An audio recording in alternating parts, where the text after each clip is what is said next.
有一道看不见的死亡之墙正以光速扑向地球，你收不到任何防空警报，也没有任何飞船能带你逃跑，因为连光都跑不过它。一旦这面墙扫过你的身体，你的细胞、记忆，连同整个太阳系赖以运转的物理规则，都会在一瞬间被彻底抹掉。这不是科幻电影里的狗血脑洞，而是现代粒子物理里一种真实存在，并且足够让顶尖科学家后背发凉的终极可能。它的名字就叫真空衰变。你可以想象一下，此时此刻你可能正瘫在沙发上刷着视频，也可能正走在下班路上，心里还在抱怨今天怎么这么倒霉。但就在下一个极其微小的瞬间，没有陨石砸脸，没有核爆轰鸣，甚至连一丁点痛苦都没有。你手里的手机，你窗外整座城市都会在同一真画面里凭空消失，连一粒灰都不会留下。也就是说，你此刻还能坐在这里呼吸，这本身就是一件带着强烈随机性的事。那问题就来了，到底是什么力量能把整个宇宙像清空回收站一样彻底格式化？要想看懂这场终极抹除，我们就必须掀开宇宙的地板，看看最底下到底压着一个怎样恐怖的东西。几千年来，人类一直以为宇宙极其稳定，太阳每天升起，苹果永远往下掉，四季也按部就班的轮换，所以我们会很自然地产生一种绝对的错觉，好像这个世界从一开始就是一套早就装修好的系统，引力是可靠的，光速是不变的，原子是稳定的。我们甚至狂妄地计划着飞出太阳系去别的恒星系安家，可问题是，这种宇宙级的安全感很可能只是宏观世界塞给你的一层幻觉。因为当物理学家把视线从漫天繁星移开，开始死死盯住那些看起来什么都没有的真空时，他们看到的根本不是平静，而是一道极其危险的悬崖边缘。在普通人的理解里，真空就是空，你把一个玻璃罐里的空气抽干，里面不就什么都没了吗？但在量子物理里，真空根本不是空的，它更像是一片极其活跃却又完全看不见的底层背景，是整个现实世界赖以成立的地基。电子为什么这样运动？光为什么这样传播？粒子为什么会拥有质量？这些都不是白来的，它们背后都连着更深一层的能量场，而在这些场里有一个角色极其关键，几乎掌管着整个现实世界能不能存在，它就是希格斯场。千万别被这个名字吓到，你可以先把它想成一种填满整个宇宙的隐形背景，从你身体里的微观粒子到几百亿光年外黑洞附近的物质，全都泡在里面。当某些基本粒子穿过这个背景时，它们会感受到一种拖拽，而正是这种拖拽，最后造出了一个极其关键的结果，那就是质量。也就是说，你的身体为什么有重量？原子为什么能稳定待在一起？分子为什么能结合成水？水为什么能组成海洋？这些背后都和希格斯场脱不开关系。没有它，电子和夸克就会彻底失控，以接近光速疯狂乱窜，谁也抓不住谁。没有原子，没有分子，没有恒星，没有地球，更不可能有你现在这颗还在跳动的心脏。所以希格斯场根本不是什么边角料，它几乎就是现实世界能成立的绝对前提。但真正让人后背发凉的地方也恰恰在这里。按照最基本的物理直觉，一个系统想要永远稳定，就必须待在能量最低的位置。你可以把它想成一颗球，只有当这颗球稳稳躺在盆地最底部的时候，它才是绝对安全的。你怎么推，它最后都会滚回去。物理学家把这个真正的最低点叫做真空。过去很长时间里，人类都默认一件事，那就是我们的宇宙早就已经躺在这个谷底里了。可到了2012年，事情突然变了。那一年，大型强子对撞机终于抓到了希格斯玻色子，人类花了上百亿美元，在地下造出一个极其庞大的机器，狠狠干了一场极其暴力的粒子碰撞，终于把这个传说中的家伙从数据里揪了出来。更关键的是，科学家第一次比较准确地测到了它的质量。结果这组数据一出来，很多物理学家心里都猛地一沉，因为它指向了一个极其不舒服，甚至可以说极其恐怖的可能。我们所在的宇宙可能根本就没躺在谷底，更准确地说，我们可能只是卡在谷底上方的一个浅坑里。这个状态叫亚稳态，也就是伪真空。听起来好像只是一个术语差别，可它背后隔着的根本不是一点点风险，而是整个宇宙还能不能继续存在。因为这意味着我们脚下这套现实并不是最稳的版本，它只是暂时还没掉下去而已。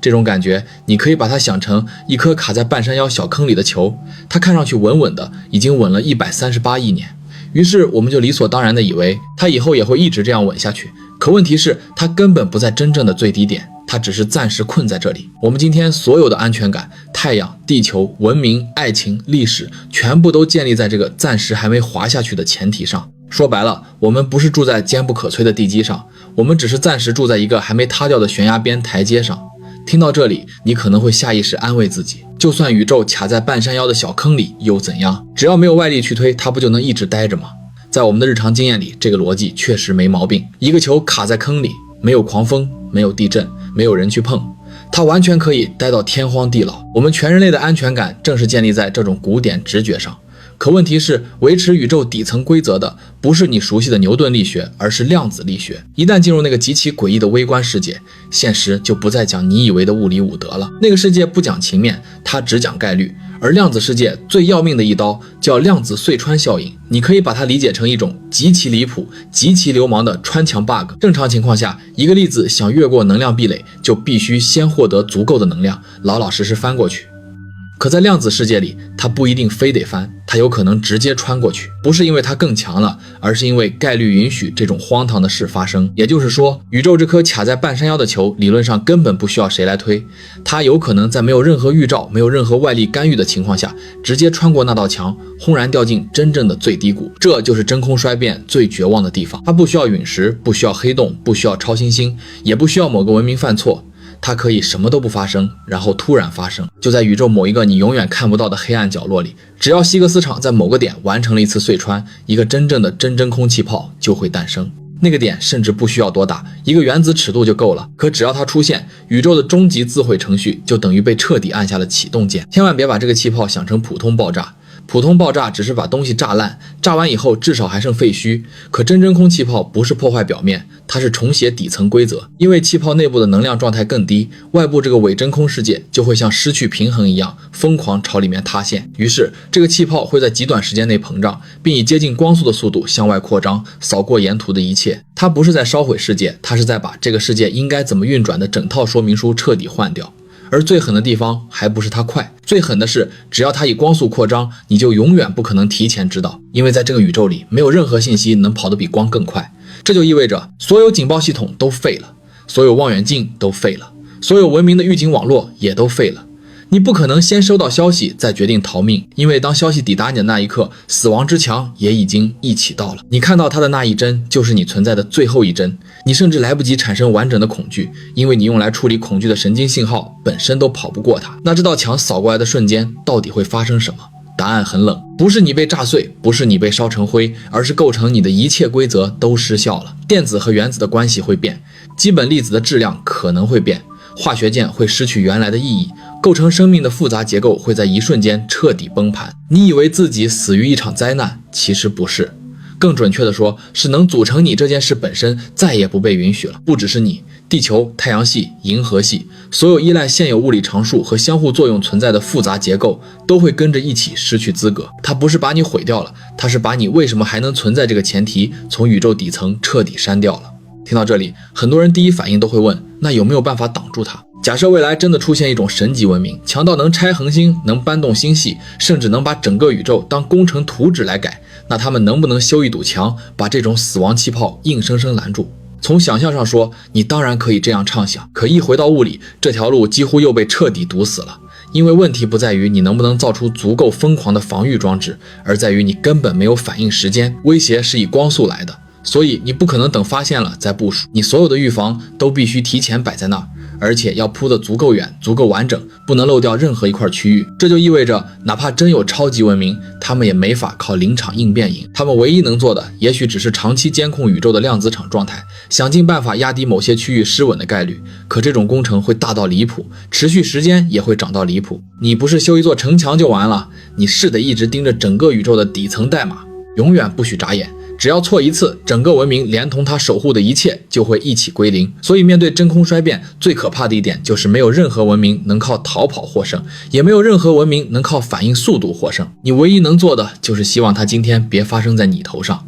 说到这儿，很多人会本能的觉得极其绝望，因为如果整个世界随时可能因为一道你看不见的裂缝被瞬间清零，连遗迹都不会留下，连我们存在过的证据都可能一起蒸发，那人类每天这么拼命工作、拼命活着、拼命去爱、拼命创造文明，到底还有什么意义？可真空衰变真正厉害的地方，恰恰不是吓人，而是它会逼着你重新看待存在这件事。它极其残忍地打醒了我们，宇宙根本不是一栋专门为生命长期营业的安全屋，它没有向谁保证过永恒，也从来没有承诺过绝对稳定。可反过来看，也正因为它从没保证过这138亿年，才显得格外震撼。我们今天还能站在这里说话，还能看见日落，还能爱一个人，还能思考自己为什么存在，这件事本身就已经奢侈到离谱。因为在这样一个并不绝对稳定的宇宙里，复杂结构居然能撑这么久，生命居然能从单细胞一路爬到文明，这不是理所当然，这是一次长得惊人的幸运停顿。你仔细想想，从远古海洋里第一个会复制自己的分子，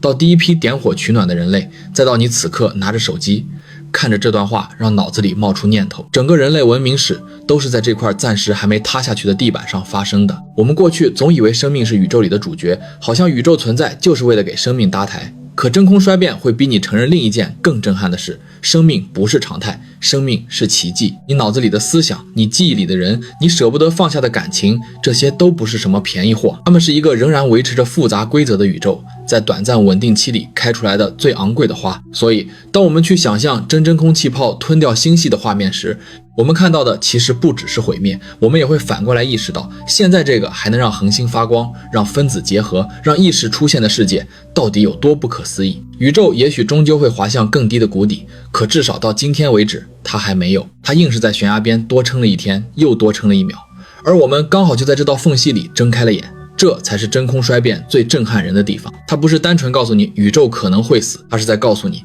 正因为一切都不是永久保底的，所以你眼前这口空气，这束阳光，这个还能说话的今天才会重得惊人。我们活着不是因为宇宙答应了我们永远安全，恰恰相反，我们活着是因为在一次漫长到不可思议的延迟里，宇宙还没有坠落到底。所以真正值得震撼的事实不是它总有一天可能发生，而是它今天没有发生。你今天还在，你还能思考，还能选择，还能把一句话说出口，还能去见想见的人。对一个可能随时彻底改写底层规则的宇宙来说，这已经不是普通的一天了，这是一次被允许存在的窗口期。我们不是站在一个永恒不变的舞台上，我们更像是在一场随时可能谢幕的宇宙演出里短暂拿到了上场资格。没有谁知道幕布会在什么时候落下，但至少此时此刻灯还亮着，舞台还在，音乐还没停。所以如果所有物理规则都可能在某个毫无预警的瞬间被一堵光速之墙彻底终结，那么此时此刻你打算怎么度过你今天这份从死神手里借来的时光？在评论区告诉我你现在最想做的一件事是什么，关注我，带你用最硬核的视角看透这个疯狂的宇宙。